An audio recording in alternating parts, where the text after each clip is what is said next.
ആദിവാസി മേഖലയിലെ കുട്ടികളുടെ വിദ്യാഭ്യാസത്തിനായി ആരംഭിച്ച ഗോത്രസാരഥി പദ്ധതിയുടെ പ്രവർത്തനം പ്രതിസന്ധിയിലായി.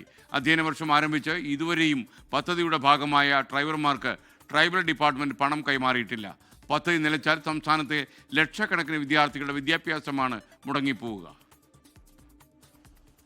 ഗോത്രസാരഥി അഥവാ വിദ്യാവാഹിനി ആദിവാസി ഉന്നതികളിൽ നിന്ന് കാടും മേടും കടന്നെത്താൻ പ്രയാസമുള്ള കുട്ടികളെ വിദ്യാലയത്തിലെത്തിക്കാൻ ആരംഭിച്ച പദ്ധതി. കോവിഡാനന്തരം തുടങ്ങിയ പദ്ധതിയിൽ ഒരു ജില്ലയിൽ നിന്ന് 2000-നടുത്ത് കുട്ടികൾ ഇതിൻ്റെ ഗുണം നേടുന്നുണ്ട്.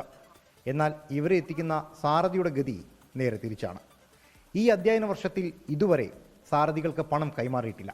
മാസാമാസം സ്കൂളുകളിൽ നിന്ന് ബില്ലുകൾ പോകുന്നുണ്ട് എങ്കിലും സാങ്കേതിക പ്രശ്നം എന്നാണ് ട്രൈബൽ വകുപ്പിന്റെ മറുപടി. ട്രൈബൽ ഡിപ്പാർട്ട്മെന്റ് കീഴിലാണ് ഇത് ഉള്ളത്. അപ്പോൾ അവിടെ നിന്നാണ് നമുക്ക് ഫണ്ട് വരേണ്ടത്, അക്കൗണ്ടിലേക്കാണ് ഫണ്ട് വരേണ്ടത്.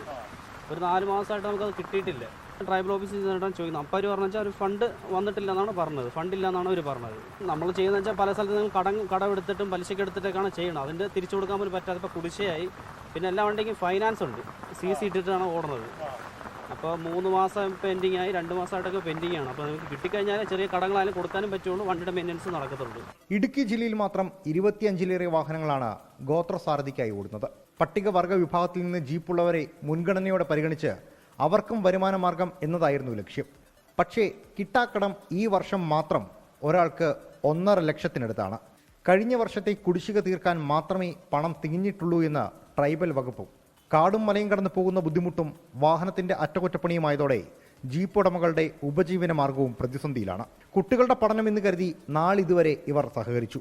പക്ഷേ നിത്യവൃത്തിക്ക് ഗതിയില്ലാത്ത അവസ്ഥയിൽ പദ്ധതി തന്നെ ഉപേക്ഷിക്കേണ്ടി വരുമോ എന്ന ഭയമാണ് നിലവിൽ. പണം കിട്ടാതെ പദ്ധതിയിൽ നിന്ന് ഇവർ കൂടി പിന്മാറിയാൽ നിലയ്ക്കുന്നത് 10,000-കണക്കിന് കുട്ടികളുടെ പഠനം എന്ന സ്വപ്നമാണ്. ആദിവാസി മേഖലയിലുള്ളവരുടെ വിദ്യാഭ്യാസത്തിന് വേണ്ടിയും അതേ മേഖലയിലുള്ളവരുടെ സാമ്പത്തിക പുരോഗതിക്ക് വേണ്ടിയും നിലവിൽ വകുപ്പ് തലത്തിൽ കൊണ്ടുപോകുന്ന പദ്ധതി കൂടിയാണ് ഗോത്രസാരഥി പദ്ധതി. പക്ഷേ ഉന്നതിയിലുള്ളവരുടെ ഉന്നതിക്ക് വേണ്ടിയിട്ട് ഇപ്പോൾ തുരങ്കം വയ്ക്കുന്നത് സത്യത്തിൽ അതേ വകുപ്പാണ്. ഫണ്ട് കൈമാറിയിട്ട് മാസങ്ങൾ 4 കഴിഞ്ഞു. ഇനി എന്ത് ചെയ്യണം എന്നറിയാത്ത അവസ്ഥയിൽ പാതി വഴിയിൽ നിലയ്ക്കാനൊരുങ്ങുകയാണോ ഗോത്രസാരഥി പദ്ധതി? ക്യാമറമാൻ നിഖിൽ നിളക്കൊപ്പം ലാൽകൃഷ്ണൻ, 24 ഇടുക്കി. ലോകത്തെവിടെയായാലും ഏത് സമയത്തും 24 വാർത്തകളും ഓഗ്മെന്റഡ് റിയാലിറ്റി പാക്കേജുകളും എക്സ്പ്ലെയിനറുകളും വിശദമായി കാണാൻ ഞങ്ങളുടെ യൂട്യൂബ് ചാനൽ നിങ്ങൾക്ക് സബ്സ്ക്രൈബ് ചെയ്യാം.